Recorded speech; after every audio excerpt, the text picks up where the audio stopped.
Generation next जो आज की तारीख में हमारे पास हैं, जो क्योंकि इंटरप्रेन्योरशिप की वजह से लगातार जनरेशन जो है, आज हमारी जो नई जनरेशन है जो नौकरी के बजाय अपना रोजगार करना चाहती है, लोगों को रोजगार देना चाहती है। कुछ इसी तरह की एक हस्ती हमारे साथ हैं, खुशी अरोड़ा, जो ऑलरेडी एक होटल मैनेजमेंट की स्टूडेंट भी रही हैं, उन्होंने जॉब भी की है, और उन सब के बाद क्योंकि लखनऊ कहीं ना कहीं आज की तारीख में एक बहुत बड़ा हब बन गया है बेकरी प्रोडक्ट्स का, उन्होंने लखनऊ में अपने घर से एक छोटी सी शुरुआत की और आज वो रिटेल चेन की एक तरह से वो मार्केट बन गई है। उनसे जानना चाहेंगे कि किस तरह से जनरेशन एक्ट, क्योंकि उनके आपने जब जानकारी की तो उनके फादर या उनके फोर फादर जो भी हैं वो सब जॉब में थे। बड़ा मुश्किल होता है इस तरह की सर्किल को अपने आप को तोड़ना कि जहाँ लोग नौकरी कर रहे हैं और वहाँ से निकल के कोई नौकरी देने वाला बने। तो हमारे साथ खुशी बैठी हैं। खुशी जी, आपसे सबसे पहले आपका थोड़ा सा परिचय जानना चाहेंगे, या थोड़ा सा आप अपने हमारे जानने देखने वालों को अपना थोड़ा सा परिचय दीजिए कि आप कौन है, क्या है। Hi, I'm Khushi Arora. मैं Kekaway की फाउंडर ओनर हूँ and I have been an IHM student in the past and worked in the Oberoi Gurgaon. That is where जहाँ मैंने यहाँ पूरा केक पेस्ट्री की पूरी ट्रेनिंग ली है और मैं पेस्ट्री शेफ बनी थी। And back in 2021 कोविड के जस्ट बाद हमने इस वेंचर को चालू किया था। अच्छा, तो जब आपने क्योंकि कोविड के बाद जब वेंचर चालू किया तो उस वक्त किस तरह से फील हो रहा था कि क्योंकि लोग ज़्यादातर डरे हुए थे, पैनिक इस पोजीशन में थे, और उस दौर में क्योंकि सबसे मुश्किल काम ये था कि लोग एक दूसरे से इंटरेक्ट नहीं कर रहे थे, तो उस पीरियड में आपने कैसे लोगों को, अपने कस्टमर्स को, अपनी चीप्स को किस तरह से आपने लोगों तक कन्वे किया? वो एक फेज था जब लोग बाहर ज़्यादा नहीं निकल रहे थे, तो हमारा उस वक्त आउटलेट भी नहीं था। हम सिर्फ ऑनलाइन मोड से ही डील करते थे। हमने क्लाउड किचन से शुरुआत करी थी एंड 2023 में फिर हमने अपना फर्स्ट आउटलेट खोला था। 21 to 23 तक हम फुल्ली ऑनलाइन बिजनेस मॉडल पे थे। 23 से हमने ऑफलाइन बिजनेस मॉडल शुरू किया है एंड ये हमारा सेकेंड आउटलेट है। ओके, तो जब ऑनलाइन आपका जो क्लाउड किचन बेस आपका पूरा चल रहा था, तो आपको क्या ऐसी जरूरत लगी कि मुझे ऑफलाइन लेना चाहिए? आपको क्यों फील हुआ ऐसा? बहुत बड़ा रोल तो ये था कि हमारे जो क्लाइंट्स थे उनसे कभी मुलाकात नहीं हो पाती थी। एक क्लाइंट का रिक्वायरमेंट समझने के लिए हम घंटों घंटों भर फोन पे रहते थे, बट उनके साथ बैठ के उनको अपने टेस्टर्स खिला के उनसे डिस्कशन करके वन ऑन वन जो फीलिंग होती है और उससे जो इम्पैक्ट आता है काम पे, that is very different. That was the main motto कि हमने ऑफलाइन पे शिफ्ट किया था। अच्छा, तो जब आपने ऑफलाइन बिजनेस शुरू किया तो उसमें कुछ चैलेंजेस में आपको लगे या इजी टू यूज हो गया? बस जितना कंस्ट्रक्शन का काम होता है, प्रोडक्शन वैल्यू है, उन सब चीज़ों में काफ़ी फर्क पड़ जाता है। बाकी एक बार शुरू होने के बाद तो it becomes an easy way. Okay, तो लेकिन इस 21 से 23 तक आपने जो है ऑफलाइन फिर ऑनलाइन मतलब आपके स्टोर्स में आ गई। स्टोर्स के बाद आज आपने 25 में हमने एक दूसरा स्टोर भी किया। तो अब दूसरे स्टोर के बाद आपको, क्योंकि लखनऊ में मैंने कहा कि बेकरी का एक बहुत बड़ा रिटेल चेन बिजनेस है, तो इसको किस तरह से आप देखती हैं और इसमें अपने आप को किस तरह से अपने आप को पाती हैं? मैं ये नहीं कहूँगी कि हम बहुत बड़े रिटेल चेन में हैं अभी। हम एक स्मॉल बिजनेस है एंड हम कोशिश करते हैं to focus on quality over quantity. तो हम ऐसा नहीं है कि हम रोज रिटेल चेन्स में एक प्रोडक्शन साइकिल डेली निकाल रहे हैं कि रोज 100 केक्स हमारे कहीं जा रहे हैं। We mostly work on pre order basis कि किसी इंसान को कोई चीज़ चाहिए, वो हमारे पास आए अपनी रिक्वायरमेंट लेके, हम उनका 10 से 15 मिनट का समय लेते हैं और हम उनको फ्रेश पीस बना के देते हैं उसी हिसाब से। So everything that we do is custom made, done specifically for one client जिसका जो रिक्वायरमेंट है। ऐसा नहीं है कि हमारे पास 4 ही चीज़ें हैं और सबको वही खानी पड़ेगी। जिस क्लाइंट को जो चाहिए होता है हम उसके लिए वो बनवा के देते हैं। मतलब कह सकते हैं कि टेलर मेड है कि भाई जैसे आपकी रिक्वायरमेंट है वो बना के कस्टमाइज करते हैं। तो अच्छा, इन बेकरी के आइटम में सिर्फ केक्स ही रहते हैं या कुछ और भी आपके प्रोडक्ट्स हैं? So we are specifically a patisserie and cake boutique. Okay. तो अभी हमारे पास सिर्फ आपको जितने पेस्ट्री आइटम्स हो गए हैं, जितने आपके डेजर्ट ऑप्शंस हैं, और मोस्टली जो हमारा काम है वो बुटीक केक्स का है। Okay. So we don't just give regular half kg 1 kg cakes that are done in every bakery. हमारे डिजाइन्स बहुत हटके होते हैं, तो हमारा मेन केक बुटीकिंग का काम। अच्छा अच्छा।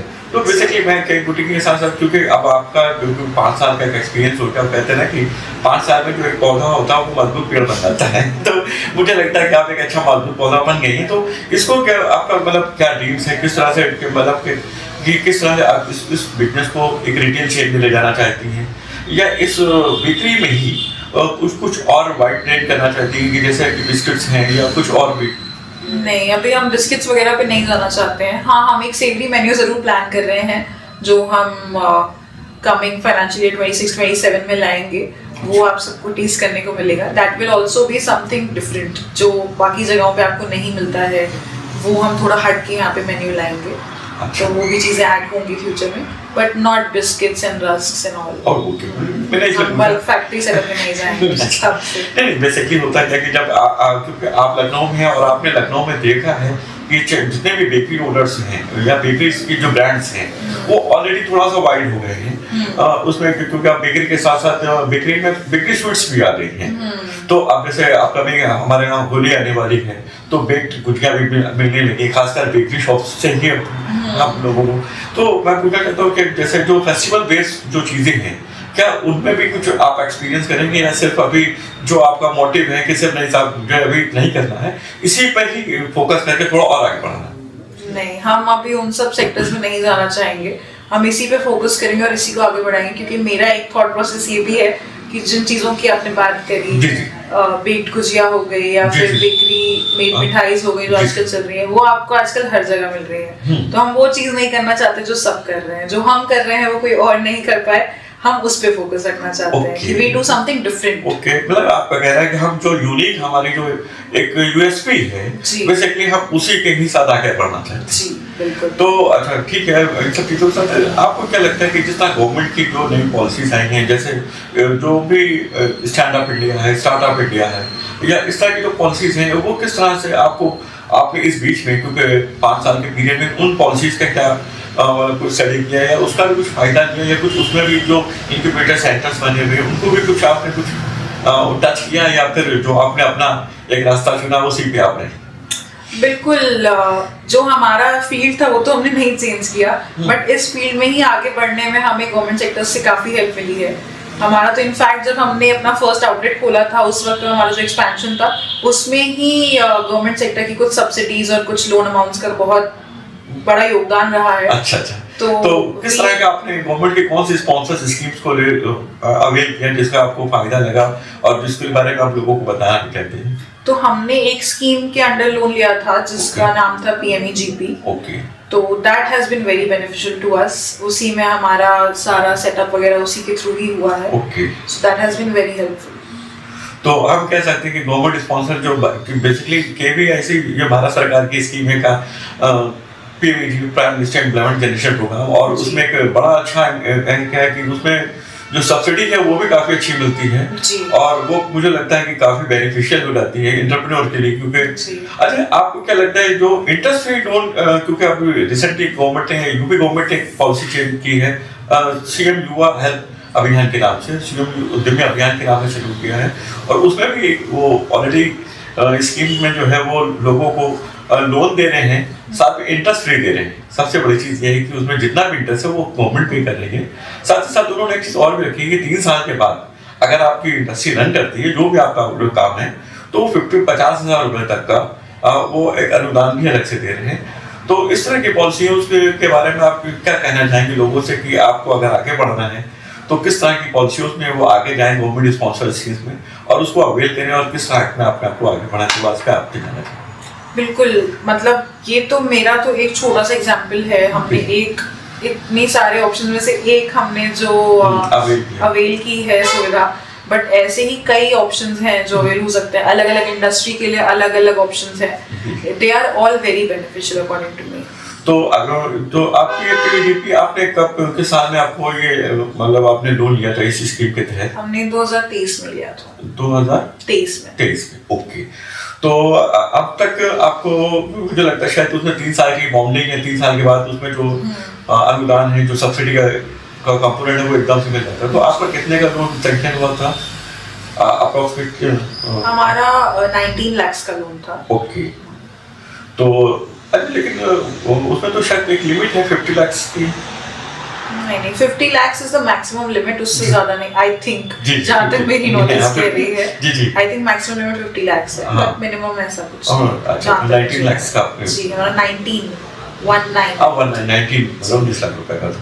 अच्छा तो उसमें तो आपको रिसेंटली मुझे लगता है कि अपकमिंग जल्दी आपको मुझे लगता है वो अनुदान का हिस्सा आपको जल्दी मिलेगा।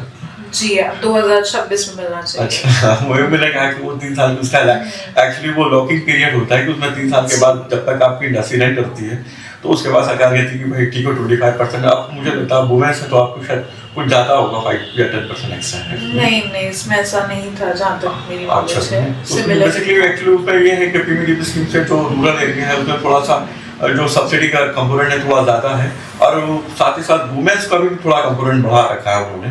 तो मैंने बहुत अच्छा लगा कि आप इतने कम से कम एक न्यू एंटरप्रेन्योर होने के साथ साथ सबसे इम्पोर्टेंट चीज़ है कि जनरेशन नेक्स्ट कि सबसे मुश्किल काम होता है कि जहाँ लोग नौकरी कर रहे होते हैं उनमें से कारोबार करना। इस मामले में आपको कैसा लगा, क्योंकि सब लोग तो नौकरी करने आते थे, आपने भी नौकरी से अपने किस तरह से अपने आप को एज एंटरप्रेन्योर बनाया?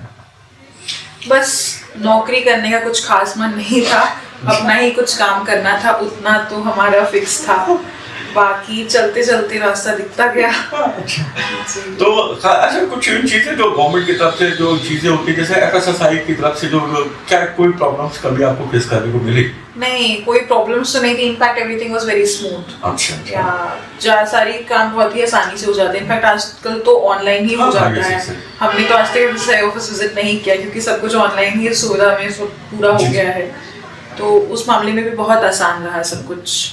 तो आप क्योंकि आप एक वुमेन्स हैं और एक वुमेन जनरेशन नेक्स्ट में भी हैं, तो क्या कहना चाहेंगे जो आप लड़कियां हैं जो यंगस्टर हैं वो और किस तरह उनको अपने आप को अपने आत्मनिर्भर भारत की तरह कहते हैं ना कि आत्मनिर्भर बनना चाहिए, किस तरह से बनना चाहिए और क्या आप संदेश देना चाहेंगे अपनी सोसाइटी को, अपने लोगों को कि भैया किस तरह से आप अपने आप को, जैसे कहते हैं ना कि एक शब्द होता है उसको कहते हैं इंडस्ट्री, INDUSTRY। तो जो लोग धूल में कोशिश करते हैं शायद वो कामयाब होते हैं, क्योंकि आप भी एक इंडस्ट्री है और एक वुमेन्स इंडस्ट्री और खासकर बेकरी इंडस्ट्री में है। बहुत अच्छा लगा। तो किस तरह से आप बताना चाहेंगे लोगों को जो मोटिवेट हो, आपको देख के इंस्पायर हो? मैं तो फिर भी कहूँगी मैं बहुत छोटी इंसान हूँ किसी को इंस्पायर करने के लिए, but times have changed, now women are more independent than ever, so we just have to take a stand for ourselves। अपने मन की सुनिए, अपनी इच्छा पूरी करिए, बाकी सब चीजें सही हो जाती हैं। बहुत बहुत शुक्रिया खुशी आपका कि हमारे साथ जुड़ने का, और फिर हम अपने नेक्स्ट पॉडकास्ट में आपके साथ एक बार जुड़ेंगे। Definitely, thank you so much.